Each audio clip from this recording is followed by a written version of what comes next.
সুপ্রিয় দর্শক, আসসালামু আলাইকুম। আপনাদের সবাইকে স্বাগত জানাচ্ছি এখনকার আলোচনায়। আপনাদের সঙ্গে আছি আমি সিরাজুল ইসলাম। দর্শক, আমরা গতকাল যে খবর দিয়েছিলাম সেই খবর কিন্তু আজকে আন্তর্জাতিক বিভিন্ন গণমাধ্যমে এসছে। ব্রিটিশ দৈনিক দ্য টেলিগ্রাফ বলেছে, ইরানের উপরে মার্কিন প্রেসিডেন্ট পরমাণু বোমা হামলার পরিকল্পনা করছে। এই বিষয়টি নিয়ে গত এপ্রিল মাস থেকে মার্কিন প্রশাসন চিন্তাভাবনা করে আসছে, তবে এখনও চূড়ান্ত সিদ্ধান্তে পৌঁছায়নি। টেলিগ্রাফ এমনই দাবি করছে। আমরা গত রাতেই রাশিয়ার কোনো কোনো গণমাধ্যমে খবর দেখেছি, আর আমি তো কাল দুপুর থেকেই বলছি, অর্থাৎ 17ই আগস্ট থেকে আমি পরমাণু বোমা হামলার বিষয়টি এনেছি। আন্তর্জাতিক সব গণমাধ্যমে এই বিষয়ে খবর আসছে। তার মানে ব্যাপারটা ভেতরে ভেতরে খুবই কংক্রিট একটা খবর। এই অবস্থায় ইরান কি করবে সে কথাও বলেছি। ইরান নতুন করে জানিয়েছে যে শত্রুর যে কোনো হুমকিকে তারা চূড়ান্তভাবে ক্র্যাশ করে দেবে। এ বসে আমেরিকা এবং ইরানের মধ্যকার MOU কিন্তু গতকাল শেষ হয়ে গেছে মেয়াদ। সেক্ষেত্রে হরমুজ প্রণালীকে কেন্দ্র করে সংঘাতের নতুন অধ্যায় শুরু হতে যাচ্ছে বলে মনে করা হচ্ছে। ইরানের পক্ষ থেকে একদম সুস্পষ্ট ঘোষণা দেওয়া হয়েছে। আমেরিকাকে কয়েক সপ্তাহ সময় দেওয়া হয়েছে বা কিছুদিন সময় দেওয়া হয়েছে। এর ভেতরে যদি তারা হরমুজ প্রণালী থেকে ব্লকেট তুলে না নেয় এবং তারা যদি ইসলামাবাদ সমঝোতা যেটা হয়েছিল সেই সমঝোতায় ফিরে না আসে, অর্থাৎ কূটনীতি যদি ব্যর্থ হয়, তাহলে তারা সামরিক উপায়ে হরমুজ প্রণালীতে মার্কিন ব্লকেট ভেঙে দেবে। এই জায়গা থেকে একেবারেই মনে করার কারণ আছে যে আমেরিকা এবং ইরানের মধ্যে সংঘাতের নতুন পর্যায় শুরু হতে যাচ্ছে। এদিকে হরমুজ প্রণালীতে গত রাতেও একটি তেলবাহী জাহাজে হামলা হয়েছে। হরমুজ প্রণালীর এই পরিস্থিতি আর ইসলামাবাদ সমঝোতার মেয়াদ শেষ হয়ে যাওয়ার পর আন্তর্জাতিক বাজারে মারাত্মক রকমের অনিশ্চয়তা দেখা দিয়েছে এবং এ কারণে তেলের দাম বাড়ছে। গতকালকে আমরা $89 কথা বলেছিলাম, আজকে দেখা যাচ্ছে যে সেটা $91 ছাড়িয়ে গেছে প্রতি ব্যারেল তেলের দাম। আশঙ্কা করা হচ্ছে যে তেলের দাম প্রতি ব্যারেল খুব শিগগিরই $100 ছাড়িয়ে যেতে পারে। সুপ্রিয় দর্শক, এই বিষয়গুলো নিয়ে আমরা এখন বিস্তারিত আলোচনা করার চেষ্টা করব। আশা করি আপনারা শেষ পর্যন্ত সঙ্গে থাকবেন এবং ভিডিও যদি ভালো লাগে তাহলে লাইক কমেন্ট শেয়ার করবেন আর চ্যানেলটি সাবস্ক্রাইব করে সাথেই থাকবেন। দর্শক, চলুন আমরা বিস্তারিত আলোচনা করি। ইরানের পক্ষ থেকে পরিষ্কার করে বার্তা দেওয়া হয়েছে।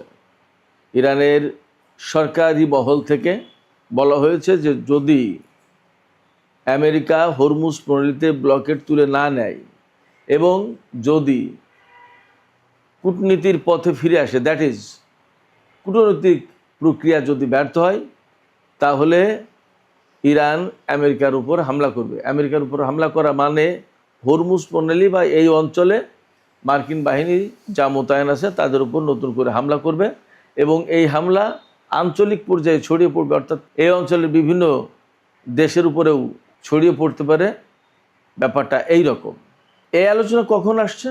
এই আলোচনা আসছে মূলত দুটো প্রেক্ষাপট থেকে। একটা প্রেক্ষাপট হচ্ছে যে গতকাল 17ই আগস্ট ইসলামাবাদ সমঝোতা স্মারকের মেয়াদ শেষ হয়ে গেছে। আর আরেকটা প্রেক্ষাপট হচ্ছে আমেরিকা নাকি ইরানের উপরে পরমাণু বোমা হামলার কথা বিবেচনা করছে এবং এখন আর নাকির পর্যায়ে নেই। এটা আন্তর্জাতিক বিভিন্ন গণমাধ্যমে এসেছে। সব জায়গায় বলা হচ্ছে যে পরমাণু বোমা হামলার ব্যাপারে এখনও আমেরিকা চূড়ান্ত সিদ্ধান্ত নেয়নি, তবে বিষয়টি বিবেচনা করছে এবং আরও আগে থেকেই এপ্রিল মাস থেকেই এই বিষয়টি বিবেচনা শুরু করেছে। এই যে দুটো অবস্থা, MOU এর মেয়াদ শেষ হয়ে যাওয়া এবং পরমাণু বোমা হামলার কথা ফাঁস হওয়া, এই জায়গা থেকে ইরান কিন্তু শক্ত অবস্থানে গেছে এবং বলা হচ্ছে আমেরিকা যদি ইরানের উপরে কোনোভাবে পরমাণু হামলা চালায় তাহলে ইরান আরও শক্ত অবস্থানে যাবে। আমেরিকার যে পরিকল্পনা রয়েছে তার মূল জায়গা যেটা, সেটা হচ্ছে যে পিক এক্স নামে একটা পাহাড়ে ইরানের পরমাণু কর্মসূচি পরিচালনা করা হচ্ছে, এরকম একটা খবর কিন্তু আমি দুইবার ভিডিওতে দিয়েছি। আপনাদের নিশ্চয়ই মনে থাকার কথা। যারা নতুন তারা শুনে নিতে পারেন। এই পিক এক্স পাহাড়ে ইরান পরমাণু কর্মসূচি পরিচালনা করছে, এই অভিযোগ করছে আমেরিকা। আমেরিকা ধারণা করছে যে তাদের বাংকার বাস্টার বোমা দিয়ে ইরানের পরমাণু কর্মসূচি ধ্বংস করা যায়নি এবং যাবেও না। সেক্ষেত্রে পরমাণু বোমা মেরে ওই পিকেক্স পাহাড়ে ইরানের পরমাণু কর্মসূচি ধ্বংস করতে হবে। সেক্ষেত্রে তারা সীমিত মাত্রায় হয়তো 2টো পরমাণু বোমা ব্যবহার করতে পারে, এই রকম খবর বেরিয়েছে ইরানের উপরে তারা 2টো পরমাণু বোমা ব্যবহার করবে। তো 2টো পরমাণু বোমা যদি ব্যবহার করে তাতে যথেষ্ট ক্ষয়ক্ষতি হবে, তাতে কোনো সন্দেহ নেই। প্রচুর পরিমাণে মানুষের জীবন যাবে, তাতেও কোনো সন্দেহ নেই। কিন্তু ইরান তখনও টিকে থাকবে এবং টিকে থাকলেই ইরান আরও বেশি শক্ত অবস্থানে চলে যাবে, আরও অ্যাডামেন্ট হবে এবং আমেরিকার বিরুদ্ধে মরণ আঘাত হানার চেষ্টা করবে ইরান। সেই আঘাতটা কী দিয়ে করবে সেটা তাদের ব্যাপার, আমি জানি না, বাট তাদের প্রস্তুতি সেরকম আছে। এবং সবচেয়ে বড় কথা, আমেরিকা আর ইসরায়েলের বিরুদ্ধে যখন ইরান প্রতিরোধ গড়ে তুলেছে এবং এখন পর্যন্ত মূলত আমরা যা দেখতে পাচ্ছি তাতে আমেরিকা আর ইসরায়েল ইরানি প্রতিরোধের মুখে কোণঠাসা হয়ে পড়েছে। এই অবস্থায় পরিষ্কার বোঝা যায় যে ইরানের হাতে একেবারে কম কিছু নেই।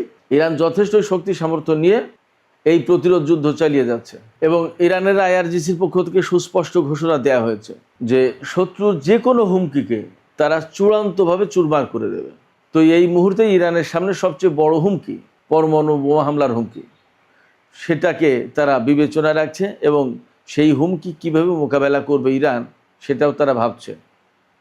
ইরানের সামরিক বাহিনী দেশের হাজার হাজার লাখ লাখ মানুষকে আমেরিকার বোমার তলে ফেলে দেবে এবং তারা মারা যাবে, এইটা দেখতে চায় না ইরানের সামরিক বাহিনী, তারা এটা দেখবেও না। সেক্ষেত্রে আমেরিকা যদি পরমাণু বোমা ব্যবহার করে তাহলে মরণপূর্ণ লড়াই হবে, এতে কোনো সন্দেহ নেই।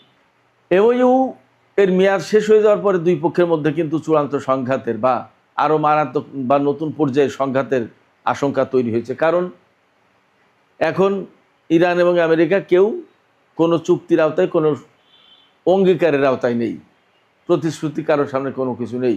সেক্ষেত্রে আমেরিকাকে হরমুজ প্রণালীতে ব্লকে রাখতেই হবে যদি ইরানকে অর্থনৈতিকভাবে বা সামরিকভাবে দুর্বল করতে চায়। আর ইরানও জানে যে এই ব্লকেডের মাধ্যমেই আমেরিকা মূলত তাদের উপরে সবচেয়ে বেশি চাপ সৃষ্টির চেষ্টা করছে। অতএব ওই ব্লকেড যদি তারা ভেঙে দিতে পারে তাহলে আমেরিকার কৌশল কিন্তু ব্যর্থ হয়ে যাবে। ফলে আমেরিকা যতই ব্লকেড রাখার চেষ্টা করুক, হরমুজ প্রণালীতে ব্লকেড ভেঙে দেওয়ার চেষ্টা অবশ্যই ইরান করবে। এবং আমি একটা কথা বলি, হরমুজ প্রণালী এলাকায় অবশ্যই ইরান আপার হ্যান্ডে, এই কারণে এটা তাদের পরিচিত এলাকা, তাদের নিজস্ব জায়গা। আর আমেরিকা নৌযুদ্ধের জন্য, জাহাজ যুদ্ধের জন্য যে সমস্ত রসদ পাবে, বিশেষ করে সংযুক্ত আরব আমিরাত, বাহরাইন এবং কুয়েতের ঘাঁটি থেকে, সেই ঘাঁটিগুলো তো শেষ। পঞ্চম নৌবহরের ঘাঁটি একদম শেষ, মোটামুটি যা বলছে তাতে শ্মশানের মতো হয়ে গেছে। তাহলে এই জায়গা থেকে যেহেতু সাপোর্ট পাবে না, তাহলে তারা জাহাজে কতটুকু অস্ত্র এনে, কতটুকু গোলা বারুদ এনে ইরানের বিরুদ্ধে যুদ্ধ করে তারা ইরানকে পরাজিত করতে পারবে। ফলে মনে হচ্ছে এই হরমুজ প্রণালীতে আমেরিকার যে ব্লকেড, এই ব্লকেড এখন আমেরিকার জন্য খুব আশীর্বাদ হয়ে আসছে না, ইরানের জন্য তাদের খুব কার্যকর একটা কৌশল বা ফাঁদ হিসেবে এটা আসছে না, বরং এই হরমুজ প্রণালীতে ব্লকেড আমেরিকার জন্য হিতে বিপরীত হচ্ছে। এটা তাদের জন্য মরণ ফাঁদ হয়ে যেতে পারে। আমরা দেখেছি এখানে ব্লকেড বাস্তবায়ন করার জন্য আব্রাহাম লিঙ্কন নামে বিমানবাহী রণতরী এখানে দীর্ঘদিন ছিল, তারা কিন্তু খুব বড় কিছু করতে পারেনি। শুধু তাই না, আমরা আজ পর্যন্ত দেখিনি আমেরিকা কোনো একটা জাহাজকে নিরাপত্তা দিয়ে হরমুজ প্রণালীর মাধ্যমে, হরমুজ প্রণালীর কোনো রুট ব্যবহার করে বের করে নিয়ে যেতে পেরেছে, একটাও যেতে দেয়নি ইরান। শুধু তাই না, নতুন করে ইরান আরেকটা হুমকি দিয়েছে, হুমকি না ঠিক, আরেকটা সতর্ক বার্তা দিয়েছে বিশ্বের বিভিন্ন জাহাজ কোম্পানিকে।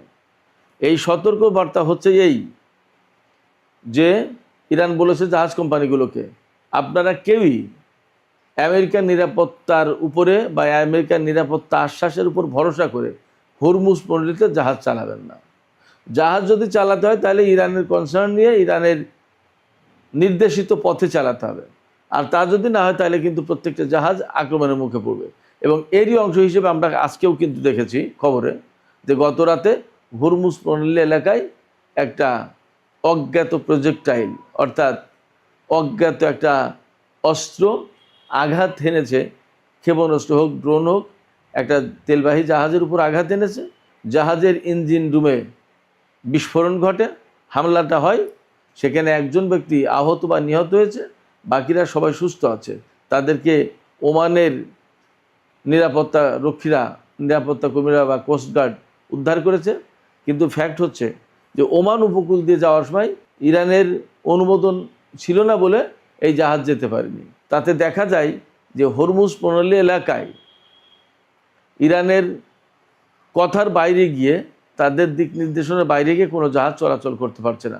তাতে আমেরিকা হরমুজের এই পথ কখনোই একদম তাদের নিয়ন্ত্রণে নিতে পারবে এবং তাদের মতো করে পরিচালনা করতে পারবে এমন আশা বা এমন সম্ভাবনা আমরা দেখছি না। এইরকম একটা প্রেক্ষাপটে হরমুজ প্রণালী এবং তেলের বাজার, তেলের সরবরাহ নিয়ে অবশ্যই মারাত্মক রকমের আশঙ্কা তৈরি হয়েছে, উদ্বেগ তৈরি হয়েছে, ক্রাইসিস তৈরি হয়েছে। এবং আমেরিকা কিন্তু এই মুহূর্তে হরমুজ খোলা, হরমুজ সংকটের সমাধানটাই চাইছে বেশি। এবং তারা এটাও বুঝতে পেরেছে যে এখানে হামলা, যুদ্ধ করে হরমুজ প্রণালী খোলা যাবে না। তাহলে কিভাবে বের হয়ে যাওয়া যায় সেই চেষ্টা করছে। এখন ইরানের উপরে পরমাণু বোমা হামলা চালিয়ে, হয়তো পিকেক্স এলাকায় বোমা হামলা চালিয়ে বলবে যে আমরা ইরানে পরমাণু একদম ধ্বংস করে দিয়েছি, যুদ্ধে বিজয়ী হয়ে গেছি, চলে গেলাম, যুদ্ধ শেষ। এমন হতে পারে। আবার এমন হতে পারে যে এই হরমুজ প্রণালী এলাকাকে কেন্দ্র করে হয়তো ইরানের সাথে একটা বড় ধরনের সংঘর্ষ করে তারা চেষ্টা করবে, শেষ চেষ্টা, যে দেখি পারি কিনা। যদি না হয় তাহলে তারা হয়তো অন্য কোনো পথ ধরবে।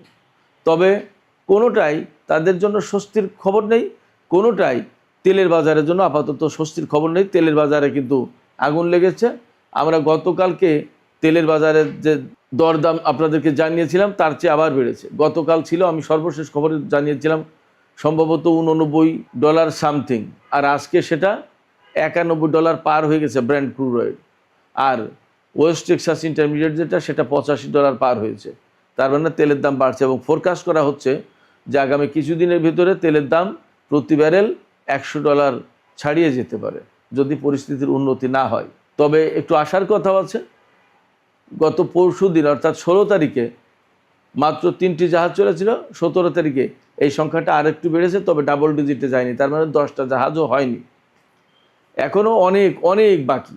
তেলের বাজার যদি স্বাভাবিক হওয়ার চেষ্টাও করে তাও কয়েক মাস লেগে যাবে। পরিস্থিতি যখন এমন এবং হরমুজ প্রণালী নিয়ে আপাতত আসার কোনো খবর জানা যাচ্ছে না, পাওয়া যাচ্ছে না, ঠিক এই রকম সময় ইরানের একটি গণমাধ্যম খবর দিচ্ছে, আল আলম টেলিভিশন চ্যানেল, আরবি ভাষার। তারা আরব কয়েকজন কর্মকর্তার সাথে বা কয়েকটি সূত্রের সাথে কথা বলে জেনেছে যে উপসাগরীয় আরব দেশগুলো আমেরিকার নিরাপত্তা ব্যবস্থার উপর আর তারা ভরসা করছে না। তারা বরং এখন চিন্তা করছে যে আমেরিকা যেহেতু তাদের নিরাপত্তা দিতে পারেনি এবং ব্যর্থ, এমনকি ইরানের সাথে ইসরায়েল এবং আমেরিকা যুদ্ধ করতে গিয়ে কোণঠাসা হয়ে পড়েছে, অতএব তারা আমেরিকার নিরাপত্তা ব্যবস্থার উপর আর ভরসা করছে না। বরং তারা এখন চিন্তা করছে দ্বিপক্ষীয়ভাবে ইরানের সাথে তারা আলাপ আলোচনা করে যার যার সমস্যা সেই সমাধান করে নেবে এবং ইরানের সাথে দ্বিপক্ষীয় সম্পর্ক বাড়াবে। ব্যাপারটা যদি তাই হয় তাহলে আপাতত মধ্যপ্রাচ্যের জন্য ভালো খবর। কিন্তু আমেরিকার সাথে ইরানের সংঘাতের চূড়ান্ত পরিণতি কি হয় তা এখনও অপেক্ষার ব্যাপার। সুপ্রিয় দর্শক, এখনকার আলোচনা এখানে শেষ করতে চাইছি। আলোচনা শেষের আগে আপনাদের কাছে আমার প্রশ্ন বা আপনাদের মতামত জানতে চাই। আপনারা কি মনে করছেন? ইরান তো ক্রমেই অ্যাটাকিং মুডে যাচ্ছে এবং হরমুজ প্রণালীর একটা চূড়ান্ত ব্যবস্থা করতে যাচ্ছে। তাতে কি আপনাদের মনে হচ্ছে যে হরমুজ প্রণালীতেই আমেরিকা এবং ইরানের চূড়ান্ত সংঘাত হবে এবং জয় পরাজয় বা এই যুদ্ধের অবসানের ঘটনা এখান থেকেই ঘটবে? আপনাদের কি মনে হয়? আপনাদের মতামত জানিয়ে কমেন্টে লিখতে পারেন। আর ভিডিও ভালো লাগলে লাইক, কমেন্ট, শেয়ার করবেন এবং চ্যানেলটি সাবস্ক্রাইব করে সাথেই থাকবেন। দর্শক, এখনকার আলোচনা এখানেই শেষ করছি। আপনারা সবাই অনেক অনেক ভালো থাকুন। আল্লাহ হাফেজ।